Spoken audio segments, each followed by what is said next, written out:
warahmatullahi wabarakatuh. Waalaikumsalam.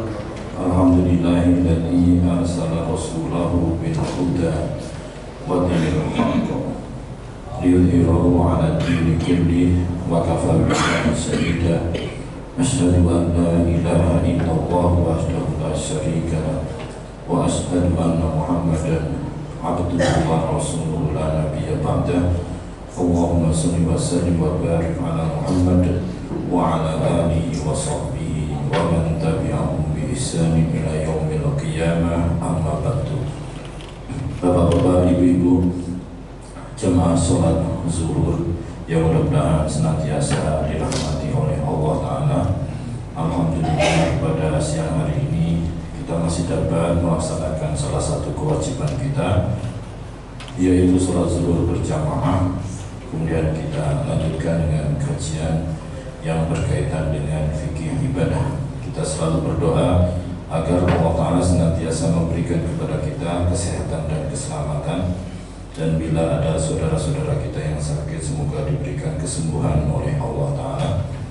Dan semoga Allah Ta'ala memberikan kepada kita kemudahan dan kelancaran di dalam segala urusan kita, baik urusan dunia maupun akhirat. Dan semoga Allah Ta'ala memberikan keberkahan dalam hidup kita, keluarga kita, harta kita, umur kita, dan pekerjaan kita.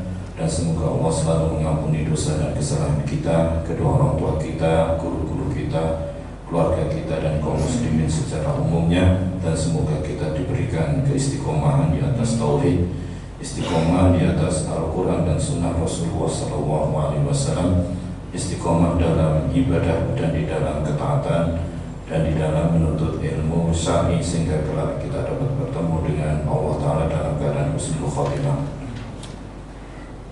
Bapak-bapak, ibu-ibu rahimakumullah, tema kajian kita pada siang hari ini terkait dengan masalah fikih muamalah, yaitu terutama berkaitan dengan jual beli. Sebagaimana kita tahu bahwa dalam hidup kita sering memerlukan sesuatu, dan sesuatu yang kita perlukan itu seringkali tidak ada di tangan kita, tetapi ada di tangan orang lain. Dan orang tersebut ada kalanya dia tidak mau memberikan kepada kita dengan cuma-cuma, ada kalanya tidak mau meminjamkan. Sehingga dengan demikian tidak ada cara yang lain kecuali dengan berjual beli, agar kita dapat mendapatkan, memperoleh sesuatu yang kita perlukan tersebut. Sehingga jual beli adalah muamalah di dalam Islam yang dihalalkan. Sebagaimana Allah Subhanahu wa Ta'ala berfirman di dalam surah Al-Baqarah ayat 275, wa ahallallahu al-bai'a wa harrama riba. Dan Allah Ta'ala menghalalkan jual beli dan mengharamkan riba. Ayat ini turun ketika orang-orang jahiliyah dulu menganggap bahwa muamalah riba itu ya tidak ubahnya seperti jual beli, sama aja mengambil keuntungan sebagaimana jual beli juga mengambil keuntungan. Tetapi Allah Subhanahu wa Ta'ala dengan tegas membantah bahwa jual beli dengan riba itu beda. Wa ahallallahu al-bai'a wa harrama riba, di mana Allah Ta'ala menghalalkan jual beli dan mengharamkan riba. Demikian juga di dalam surah An-Nisa ayat 29, Allah Subhanahu wa Ta'ala berfirman, ya ayyuhalladzina amanu la ta'kulu amwalakum bainakum bil batil. Wahai orang-orang yang beriman, janganlah kalian memakan harta-harta di antara kalian dengan cara yang batil, illa an takuna tijaratan an taradin minkum, kecuali itu berupa jual beli yang didasari di atas keredoan di antara kalian. Demikian juga Nabi SAW bersabda di dalam hadis yang sahih, al-bayya'ani bil khiyari ma lam yatafarraqa, bahwa penjual dan pembeli mereka memiliki pilihan selagi mereka belum berpisah. Dan kaum muslimin sepakat ijma' bahwa jual beli itu dihalalkan. Jual beli apa saja yang dihalalkan? Secara umum jual beli apapun di dalam Islam itu dihalalkan, karena jual beli itu termasuk bagian dari muamalah, yang mana al-aslu fi syai' al-ibahah, di mana aslinya segala sesuatu itu hukumnya boleh, kecuali apabila ada dalil yang mengharamkan.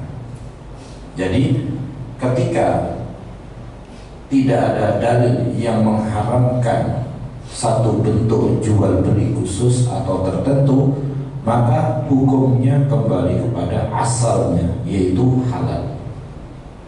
Tetapi ketika ada dalil yang mengharamkan dan melarang jual beli tertentu, baru dikatakan bahwa jual beli tersebut hukumnya haram. Apalagi zaman semakin modern, teknologi semakin canggih, di mana di zaman sekarang kita banyak sekali menemukan bermacam-macam bentuk transaksi dan jual beli yang tidak ada di zaman dulu. Sehingga apabila jual beli tersebut tidak mengandung sesuatu yang dilarang di dalam syariat, berarti kembali kepada hukum asal, yaitu halal ataupun dibolehkan. Sehingga tidak bisa kita kemudian di zaman sekarang melihat satu transaksi jual beli kemudian kita mengatakan oh ini nggak boleh. Kenapa? Karena di zaman dulu nggak ada. Itu tidak seperti itu, tidak seperti ibadah. Kalau ibadah baru kita tidak boleh melakukan suatu ibadah kecuali memang ada tuntunannya. Tapi kalau muamalah kembali kepada hukum asal, bahwa segala sesuatu itu boleh kecuali kalau ada yang melarang.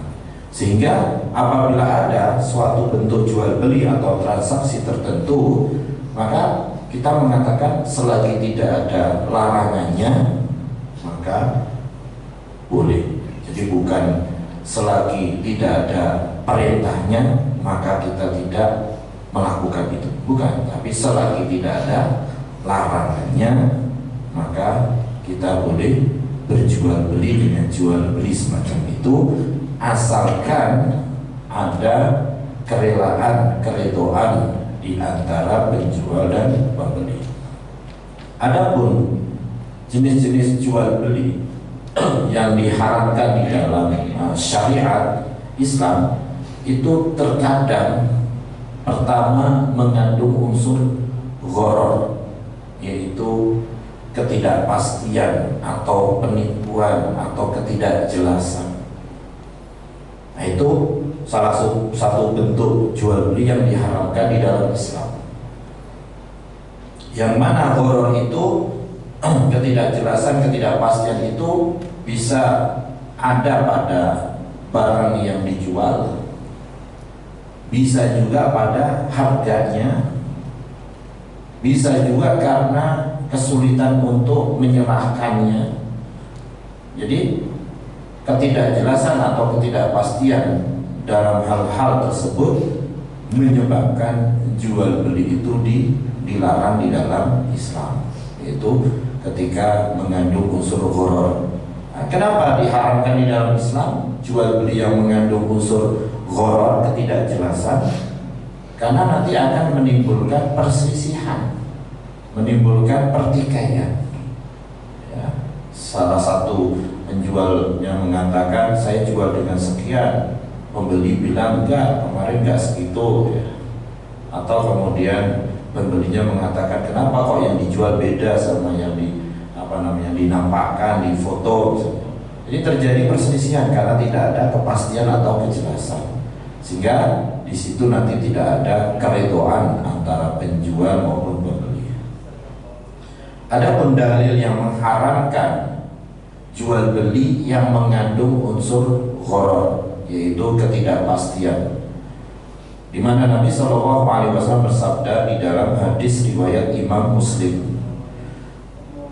An Abi Hurairah radhiyallahu anhu qala naha Rasulullah sallallahu alaihi wasallam an bai'il hasati wa an bai'il gharar. Jadi Abu Hurairah radhiyallahu anhu mengatakan Rasulullah sallallahu alaihi wasallam melarang jual beli dengan hasad, yaitu dengan batu atau kerikil. Wa an bai'il gharar, dan juga melarang jual beli gharar yang mengandung unsur ketidakjelasan, ketidakpastian, atau yang mengandung unsur tipuan. Jadi hadis yang mulia ini menunjukkan diharamkannya jual beli yang mengandung unsur gharar.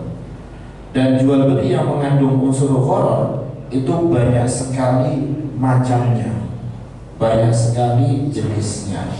Di antaranya yang disebutkan dalam hadis ini bahwa Nabi Shallallahu Alaihi Wasallam melarang jual beli hasad, yaitu kerikil, menjual beli dengan kerikil. Nah, ini jual beli yang masyhur di zaman dulu, yaitu misalnya seorang penjual melemparkan kerikilnya, di mana kerikilnya ini sampai, maka sampai situlah misalnya barang itu dijual. Misalnya tanah, tanahnya dilempar oleh penjual. Sejauh mana saya lempar kerikil ini, sampai disitulah saya jual tanahnya.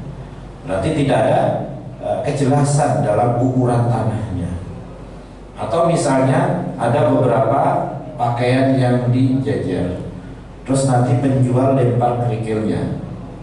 Pakaian manapun yang kena kerikil ini, maka itulah yang saya jual sekian. Maka jual beli yang semacam itu yang dulu terkenal di zaman jahiliyah itu diharamkan karena mengandung unsur gharar, yaitu ketidakjelasan atau mengandung unsur jahalah, ketidakpastian.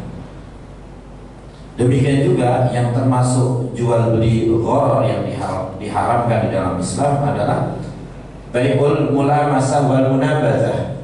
Mulamasah wal munabadzah, sebagaimana hadis dari Abu Hurairah radhiyallahu anhu, dia mengatakan nuhya an bai'ataini al mulamasah wal munabadzah, dilarang dari dua jenis jual beli, yaitu mulamasah dan munabadzah.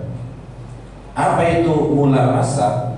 Mulamasah adalah setiap penjual atau pembeli menyentuh pakaian yang lain tanpa ada meneliti terlebih dulu. Jadi misalnya nih, biasanya kalau jual beli dulu kan nggak mesti dengan uang, itu barter, pakaian dengan pakaian.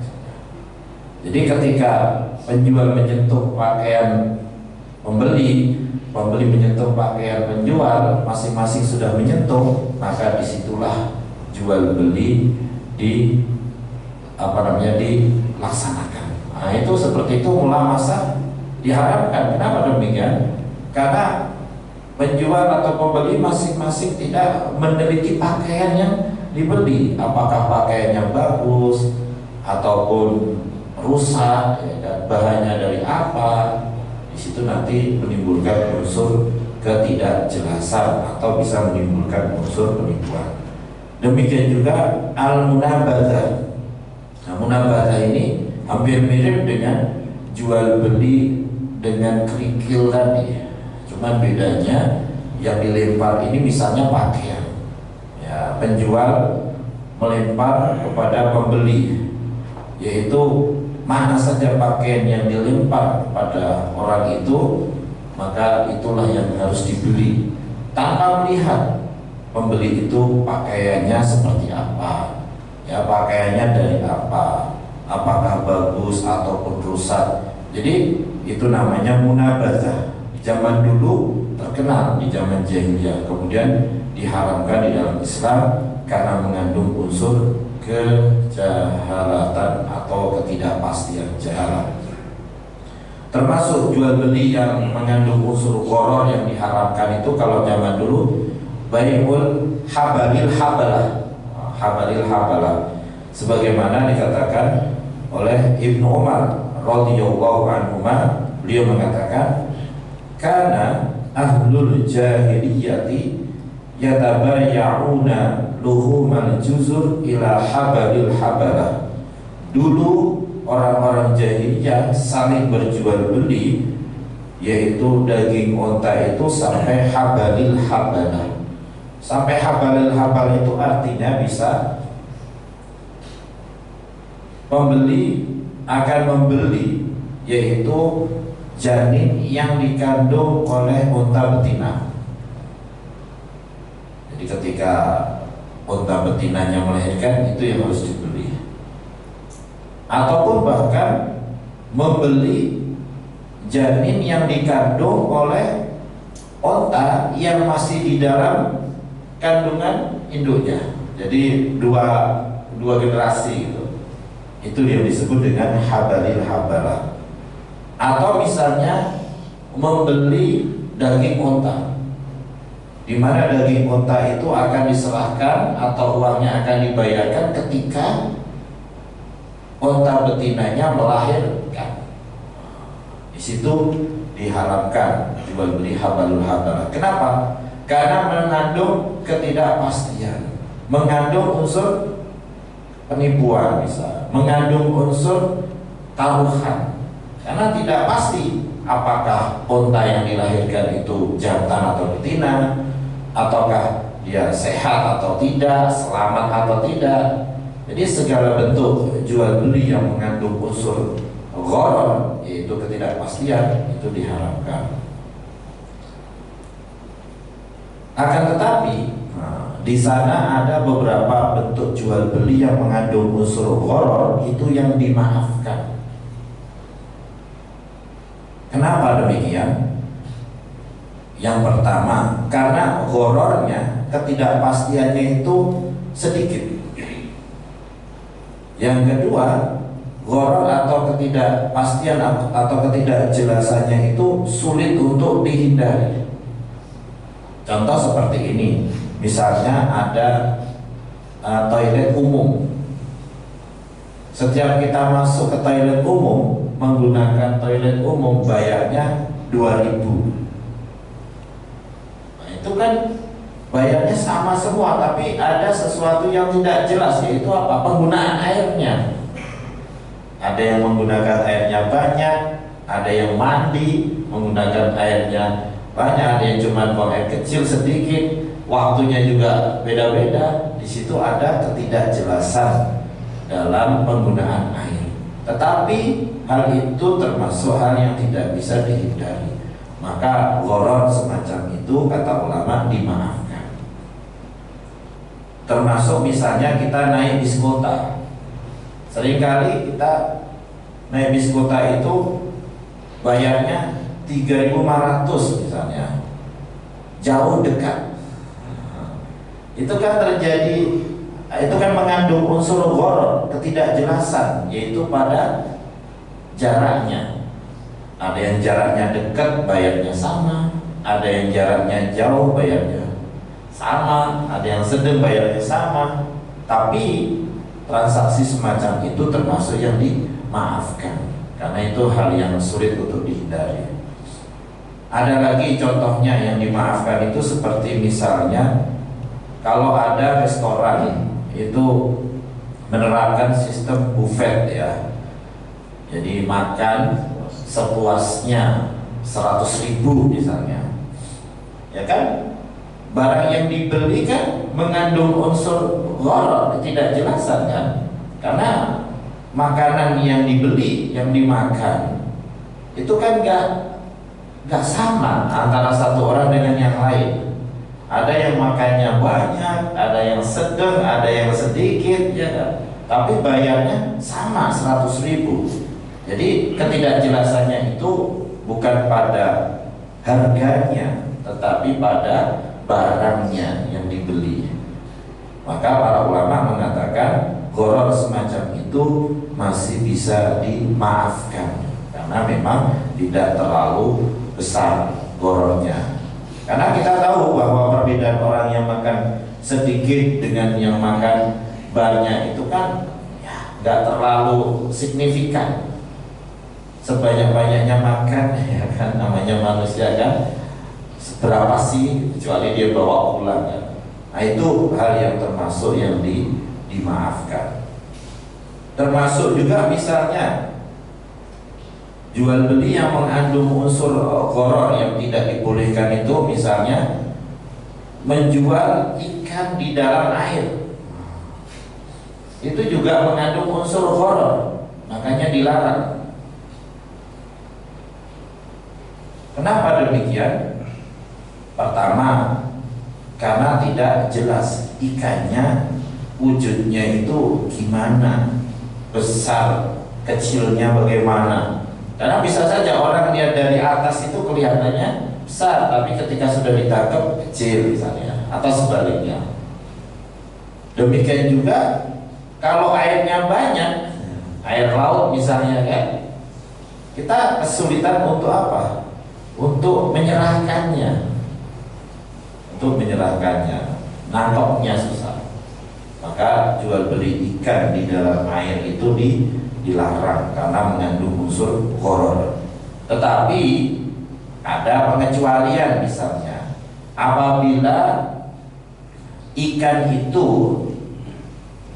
adanya di air yang sedikit, misalnya ditaruh di ember atau di kolam yang tidak sulit untuk ditangkap ikannya, itu boleh. Yang kedua, memang ikan itu bisa dilihat dengan jelas, selain mudah ditangkap bisa dilihat dengan jelas. Oh, kalau ikan cuma di kolam kecil itu kan kelihatan ini kira-kira berapa kilo ya kan, wujudnya bagaimana, sifatnya gimana. Demikian juga karena ikan itu milik penjual itu. Kalau ikan di laut kan itu bukan miliknya, tergantung dia bisa nangkep atau enggak, dan tentunya sulit untuk menangkap. Saya jual ikan itu yang ada di laut misalnya, atau di sungai yang besar sekian, nah, itu nggak bisa, itu mengandung unsur gharar. Jadi ada beberapa jual beli yang memang mengandung unsur gharar yang tidak diperbolehkan. Ada yang memasukkan jual beli semacam ini tuh dalam jual beli yang mengandung unsur gharar, misalnya ojek, misalnya mau ngirim barang dari satu tempat ke tempat yang lain, berapa bang biayanya, seikhlasnya. Jadi biaya seikhlasnya itu sebagian melarang karena mengandung unsur gharar, karena tidak jelas. Jaraknya sih jelas, dari tempat fulan ke fulan berapa kilo dah jelas lah, tetapi bayarnya seikhlasnya. Di situ mengandung unsur gharar. Beda dengan misalnya gini, berapa biayanya bang ngirim barang ini ke sana, gratis, ya. Tetapi nyampe di sana dikasih tanpa ada kesepakatan sebelumnya, itu nggak ada masalah. Ya. Kalau ini beda, dia menetapkan bayar, cuman bayarnya tidak jelas seikhlasnya. Ini ada juga yang melarang seperti itu karena mengandung yang namanya unsur gharar. Jadi apapun jual beli yang di situ mengandung unsur gharar, yaitu ketidakjelasan atau jahalah, ketidakpastian, atau mengandung unsur maisir, yaitu taruhan, maka jual beli semacam itu diharamkan di dalam syariat. Agar apa? Agar tidak terjadi perselisihan antara penjual dan pembeli. Demikian juga agar jual beli itu benar-benar didasari di atas keridhaan. Adapun yang kedua, setelah jual beli gharar, jual beli yang diharamkan itu adalah bai'u ma laisa indah, menjual sesuatu yang bukan miliknya. Sesuatu yang bukan milik kita itu nggak boleh kita jual. Sebagaimana hadis dari Hakim bin Hizam radhiyallahu anhu, beliau berkata, "Qultu ya Rasulullah, Aku berkata, ya Rasulullah, ar-rajulu yas'alunil bai', seseorang meminta kepadaku untuk menjual sesuatu, walaysa indi, dan sesuatu itu tidak saya miliki. Afa abi'uhu, apakah saya bisa menjualnya kepada orang itu? Maka Nabi SAW mengatakan, la tabi' ma laysa indak. Jangan kamu menjual apa yang bukan menjadi milikmu. Nah, ini menjadi satu kaidah dari Nabi SAW, bahwa kita dilarang, diharamkan menjual sesuatu yang bukan milik kita. La tabi' ma laysa indak. Jangan menjual sesuatu yang bukan milikmu. Misalnya kita lagi jalan nih, lewat di sebuah rumah, ditulis rumah dijual, hubungi, dicantumkan nomor teleponnya. Terus kita tahu ada teman yang nyari rumah, terus kita bilang sama orang itu, mau nggak saya jual rumah tuh di sini alamatnya, kemudian harganya sekian. Nah, itu termasuk menjual sesuatu yang bukan milik kita, maka itu diharamkan. Kecuali kita sudah sepakat sama pemilik rumah bahwa kita akan menjualkan rumah itu, maka di situ kita bertindak sebagai agent atau wakilnya. Nah, itu tidak ada masalah karena ada kesepakatan. Atau bisa saja kita bilang sama teman kita yang nyari rumah, oh di sana tuh ada rumah yang dijual, ntar saya anterin. Nah, kita bertindak sebagai wakil atau agent dari pembelinya. Kalau wakil boleh, tidak ada masalah.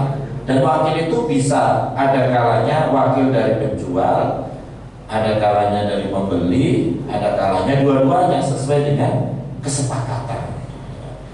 Dan wakil itu bisa ada kalanya cuma-cuma, ada kalanya mengambil upah ataupun komisi, itu sesuai dengan kesepakatan. Tapi kalau memang tidak ada kesepakatan apapun, ya kita tidak bisa kemudian rumah itu kita foto, terus kita kemudian posting, kemudian kita katakan rumah dijual harga sekian, sekian. Gak boleh. Kenapa demikian? La tabi' ma laysa indak. Kata Nabi SAW, jangan menjual sesuatu yang kamu tidak punya. Pertanyaannya, bagaimana dengan jual beli yang ada di internet? Kadang-kadang kan yang jual itu tidak punya barangnya, dia hanya posting fotonya. Ketika ada orang yang pesen, baru dia cariin, ya kan? Apakah itu termasuk dalam hadis ini, la tabi' ma laysa indak, jangan menjual apa yang kamu tidak punya? Kata ulama itu berbeda. Kenapa demikian? Karena kalau orang itu dia jual sesuatu barang, terus diposting fotonya, di contohnya HP lah, ya kan? Itu kan barangnya bukan hanya satu, barangnya kan banyak, sehingga dia posting tuh di internet, dijual HP mereknya ini, tipenya ini, kemudian fiturnya ini, harganya sekian. Ada orang yang beli, transfer, terus dia cari barangnya, terus dikirim. Itu tidak termasuk dalam larangan ini. Ini termasuk bai'us salam, jual beli salam. Uangnya dulu, baru barangnya kemudian. Bedanya apa dengan jangan kau jual sesuatu yang kau tidak punya? Yaitu kita jual barang yang menjadi milik orang lain yang barangnya cuma itu. Kayak misalnya tadi rumah dijual, rumahnya kan cuma itu. Kecuali itu rumah baru, ya. Kecuali itu rumah yang baru, ya. Saya menjual rumah seperti ini, ya. Nanti rumah yang lain fiturnya sama, ukurannya sama, ininya sama, ya kan? Jadi bedanya kalau jangan menjual apa yang tidak kamu punya, itu barangnya cuma satu. dan itu milik orang. Mobil, ada mobil bekas dijual terus kita foto, kita posting, dijual mobil ini, nggak boleh. Nah itu bukan milik kita. Tapi kalau barangnya itu banyak, mobil baru misalnya kita posting, mobil merek ini, tipenya ini, harganya segini, kan baru kan? Orang beli misalnya transfer, kita cari barang, gampang nggak nyari barang yang mobil baru tipenya kayak gitu? Banyak, karena pabrik bikin terus kan. Nah, itulah kenapa kita membedakan antara jual beli yang tadi, yaitu bai'us salam, dengan jangan menjual sesuatu yang kamu tidak punya. Kenapa dilarang menjual sesuatu yang tidak kita punya? Karena khawatir kita tidak bisa menyerahkan barang itu. Ketika kita posting di rumah harga sekian, punya orang ya kan, kita nggak ada kesepakatan dengan orang itu, deal, akhirnya rumah itu udah dibeli oleh orang lain, atau misalnya rumah itu nggak jadi dijual, kita nggak bisa menyerahkan rumah itu kepada orang tadi, maka disitulah nanti terjadi perselisihan. Jadi yang pertama, jual beli yang diharamkan itu adalah yang mengandung unsur gharar atau ketidakjelasan, ketidakpastian atau penipuan. Yang kedua, yang dilarang itu adalah menjual sesuatu yang tidak kita miliki. Terus yang ketiga, yaitu menjual sesuatu sebelum kita miliki. Itu dilarang. Yaitu hadisnya adalah dari Ibnu Abbas radhiyallahu anhuma, beliau mengatakan Rasulullah shallallahu alaihi wasallam bersabda, "Man ibta'a ta'aman fala yabihu hatta yabidu." Barang siapa yang menjual suatu makanan, barang siapa yang membeli suatu makanan, maka janganlah menjualnya sampai dia memegangnya. Kemudian Ibnu Abbas radhiyallahu anhu mengatakan, wa ahsibu kulla syai'in bimanzilati ta'am. Saya mengira bahwa semuanya, segala sesuatu itu kedudukannya seperti makanan. Yaitu apa? Tidak boleh menjual sesuatu yang belum kita pegang atau belum kita miliki. Misalnya kita jual barang tertentu, HP, oke, itu belum kita miliki. Baru nanti kalau ada yang beli kita akan cari. Terus ada orang beli dari kita, udah bayar. Kemudian HP itu dari penjual pertama saya langsung kirimkan kepada pembeli saya. Padahal HP itu belum saya bolak-balik, belum saya lihat, belum saya pegang, maka itu dilarang di dalam syariat. Kenapa? Karena Nabi Shallallahu Alaihi Wasallam mengatakan, barang siapa yang membeli makanan maka jangan menjualnya sampai dia memegangnya, Nah, jadi dropship itu dilarang karena itu, karena kita menjual sesuatu yang sudah jadi milik kita tapi belum kita pegang. Kenapa dilarang oleh Nabi Shallallahu Alaihi Wasallam? Ya karena khawatir nanti menimbulkan perselisihan, Pak. Siapa tahu barangnya nyampe ke pembeli ternyata tidak sesuai dengan apa yang kita tahu. Terus bagaimana cara mengoreksi transaksi semacam itu? Caranya adalah sebelum kita kirim barang itu kepada pembeli kita, ya dikirim dulu ke alamat kita biar kita lihat, biar kita periksa, biar kita pegang, baru kita kirim ke alamat pembeli kita. Mungkin orang akan bilang, ya itu nanti akan menimbulkan ongkos yang lebih besar ya kan. Kalau dari penjual langsung ke pembeli kita kan sekali jalan. Kalau ke kita dulu baru kita kirim ke pembeli kan double deh, lebih besar ongkosnya, nanti rugi. Ya kalau tidak mau seperti itu ya kita misalnya jual ke orang, alamatnya di mana, kita datangin barang itu sampai di dia, kita lihat, cek, oke, terus kita serahkan ke pembeli.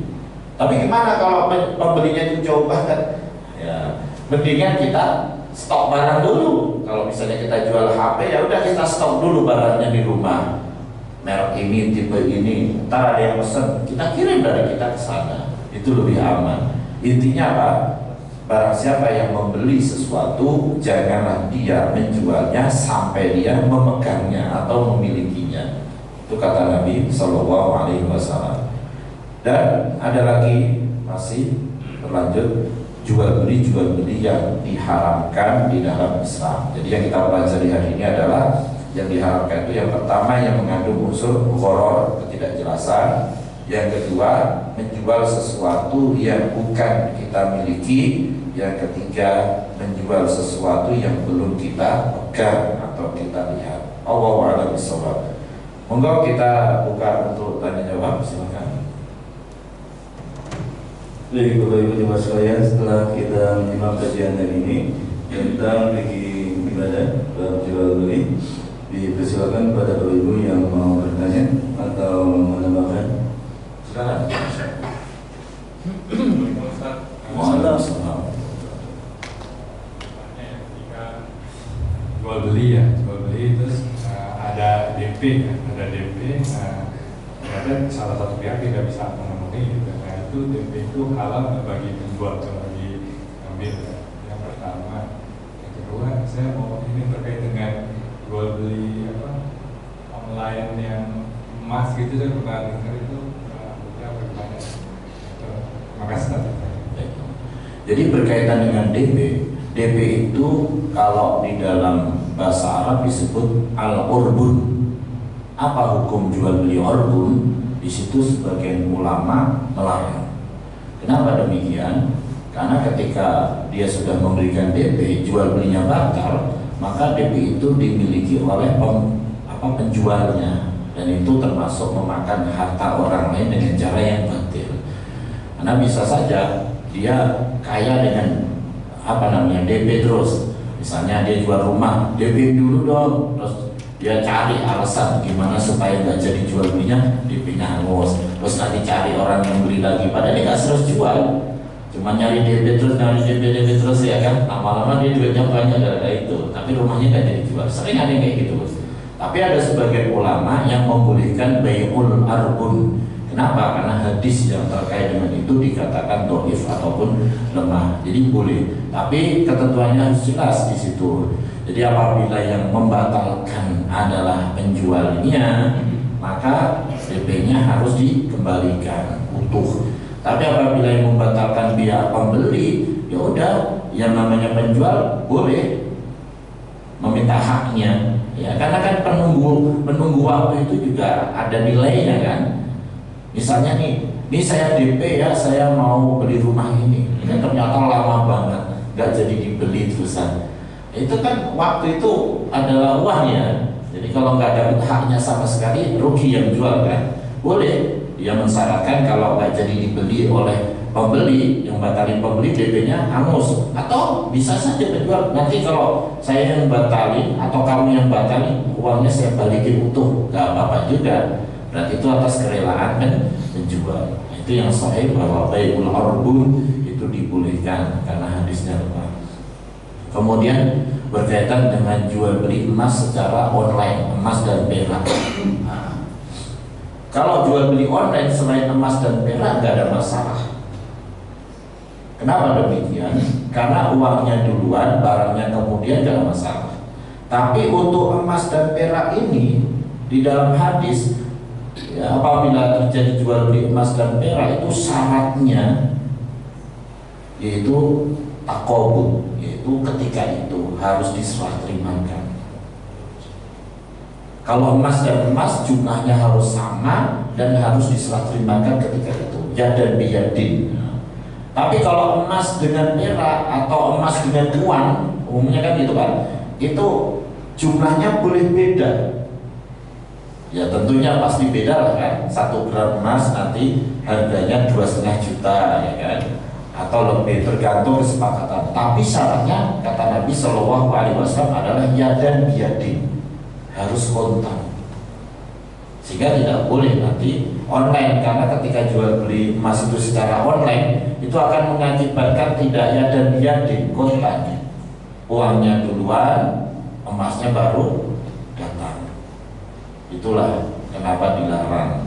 Ya termasuk juga misalnya gini, orang nuker duit dengan orang lain ya kan, itu juga harus ada biadin. Misalnya saya mau tuker ya uang kecil, misalnya kalau di masjid banyak uang kecil gitu kan, saya tuker berapa jumlahnya 1 juta, oke 1 juta besok saya kasih ya, nggak boleh. Kenapa? Karena nuker uang dengan uang itu jumlahnya harus sama, kalau rupiah sama rupiah, dolar sama dolar, tapi syaratnya harus yadan biadin. Wa idza talafatil asnaf fabi'u kaifa syi'tum idza kana yadan biyadin, kata Nabi sallallahu alaihi wasallam. Apabila jenisnya itu berbeda, maka jual belilah sesuka kalian. Jumlahnya beda, gak ada masalah. Emas dengan perak, perak dengan emas, atau emas dengan uang dengan perak. Idza kana yadan biyadin, kata Nabi. Yang penting yadan biyadin, yaitu cash. Uangnya ada, emasnya juga ada ketika itu. Maka dari itulah jual beli emas dan perak secara online itu dilarang karena tidak memenuhi syarat tadi, yaitu yadan biyadin atau cash atau kontan. Allahu a'lam bishawab. Ya, ada lagi. Silakan Pak. Ya, Mas Ustaz, jadi kalau di dunia properti itu kan sering ada sales itu jual properti ya, apartemen, rumah. Itu kan yang jual gambarnya ya barangnya belum dibangun gitu. Itu gimana ya? Oh, gitu. Tanah kosong gitu. Tanah kosong. Tapi udah dijual-jual gitu. Oh, jadi jual rumah, properti padahal belum ada bangunannya. Apakah seperti itu dibolehkan atau tidak? Nah, itu ada dua macam. Kalau itu termasuk jual beli salam, salam itu artinya apa? Uangnya dulu cash, barangnya nanti. Jual beli itu kan ada kalanya barang sama uangnya sama-sama ada, kontan. Ada barangnya dulu, uangnya belum ada, itu hutang. Boleh. Ada kalanya barangnya itu belum ada, tapi uangnya udah ada, namanya jual beli salam. Ya kan? Terus yang kayak gini main yang nggak boleh, barangnya belum ada, uangnya juga belum ada, itu dilarang. Itu namanya jual beli dain, hutang dengan hutang. Yang ini modelnya jual beli apa ini? Kalau dia masuk kepada jual beli salam, bisa juga, ya kan? Berarti kalau jual beli salam, Pak, uangnya harus kontan dulu. Baru kemudian dibangunin rumahnya. Rumah belum ada rumahnya, uangnya kontan lagi, bukan seperti beli HP harga berapa ini, ratusan juta mungkin miliaran ya kan, belum tentu ada kontan. Berarti boleh nggak sih? Ya nggak boleh. Oke, DP dulu nggak boleh, karena kalau jual beli salam itu syaratnya kata ulama uangnya harus cash, barangnya baru dicari. Kalau uangnya itu setengahnya itu nggak boleh. Makanya dulu dilarang misalnya, kalau misalnya orang misalnya, oh saya beli kurma 1 kintal misalnya kan, harganya sekian juta, bayarnya setengah ya, nggak boleh. Kurmanya belum ada, harus cash, itu jual beli salam. Oke, kalau tidak bisa dengan akad salam, oke, mungkin bisa dengan akad namanya istisna. Istisna itu kayak orang pesan baju, Pak, bikinin baju ya, harganya berapa? 500.000, oke kan? Diukur kan? Uangnya biasanya di cashin nggak, Pak? Belum tentu kan? Kalau baru jadi baru saya cashin loh. Masa saya cashin nanti takutnya nggak jadi. Ini uangnya belum cash. Biasanya kan penjahitnya minta DP kan, terus bajunya juga belum dibikin. Itu dibolehkan, kata ulama boleh. Itu maksudnya akad istisna. Akad istisna, minta dibuatin. Nah, kalau rumah yang belum ada tadi menggunakan akad istisna mungkin bisa.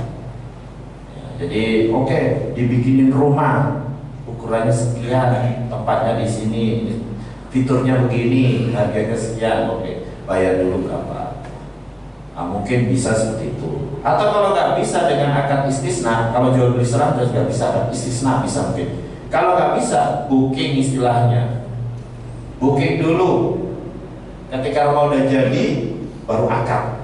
Akadnya itu ketika rumah sudah jadi, baru akad. Jadi sebelumnya itu ibaratnya booking. Yang namanya booking itu ya janji mau beli gitu. Jadi nggak mengikat seperti itu. Allahu a'lam bishawab. Ada tadi ada lagi? Oh masih ada, silakan. Nyambungin tadi, saya tadi kan jual beli emas perhiasan tapi ini kita mau nambah gitu, sebenarnya untuk bertambah gitu, itu barangnya itu harus disertakan atau bisa langsung? Oh kita punya perhiasan, kita ke toko perhiasan, kita mau tuker tambah, gitu kan?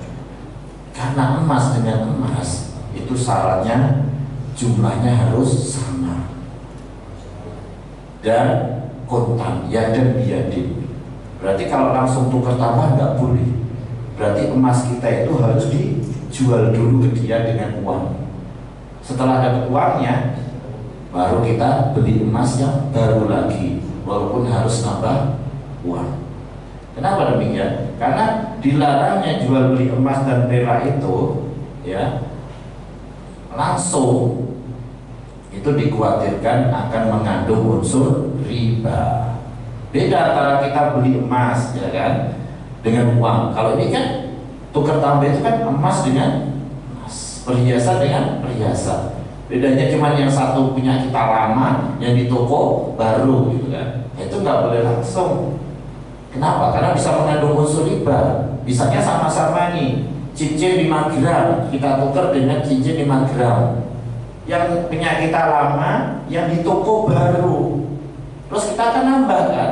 Berarti kita ngasih 5 gram sama beberapa uang.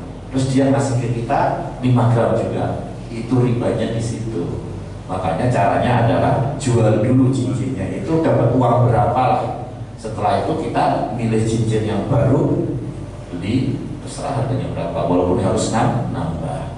Itu untuk menghindari yang namanya riba. Allahu a'lam. Ada lagi? Silakan.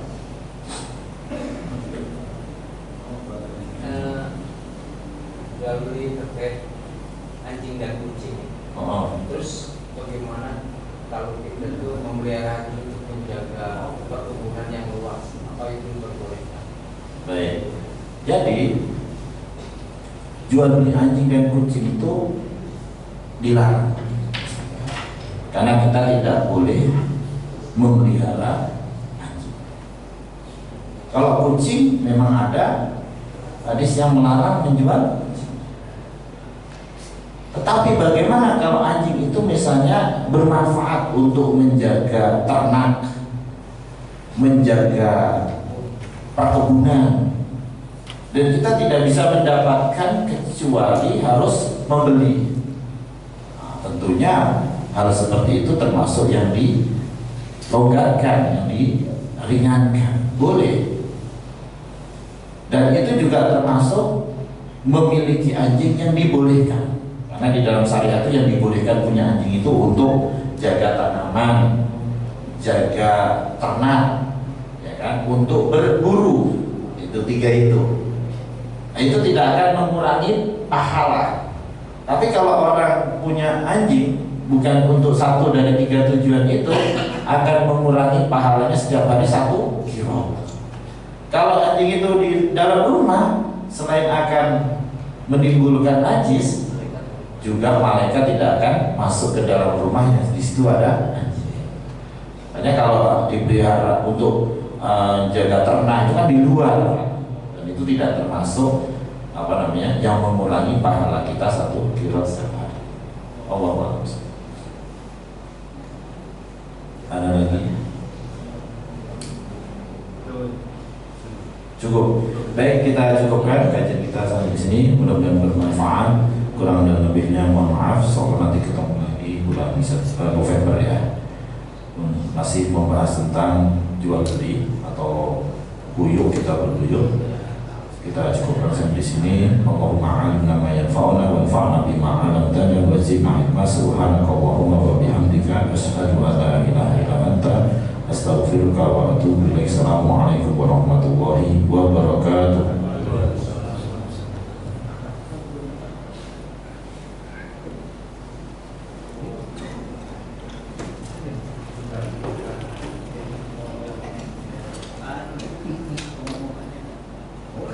Ada 10 belum ada.